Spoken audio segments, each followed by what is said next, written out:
Представям ви един невероятно вкусен и ароматен лимонов кекс, без брашно, без захар и без млечни продукти. За приготвянето му първо се смилат 100 грама овесени ядки.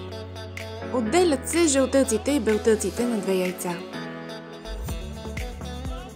Белтъците се смесват с щипка сол и чайна лъжичка лимонов сок и се разбиват с миксер на висока скорост, докато побелеят.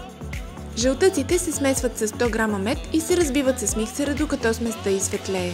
Добавят се 4 супени лъжици кокосово масло, 3 супени лъжици лимонов сок, смелените овесени ядки, 5 грама бак пулвер и настърганата кора на един лимон. Сместа се разбива с миксера. След това към нея на части се добавят разбитите белтъци, като се бърка внимателно с дървена или силиконова шпатула. Получената пухкава смес се прехвърля в тавичка заслана с хартия за печене. Отгоре се поръсва с чия и се пече в загрята на 180 градуса фурна за 35 минути. Приятен апетит!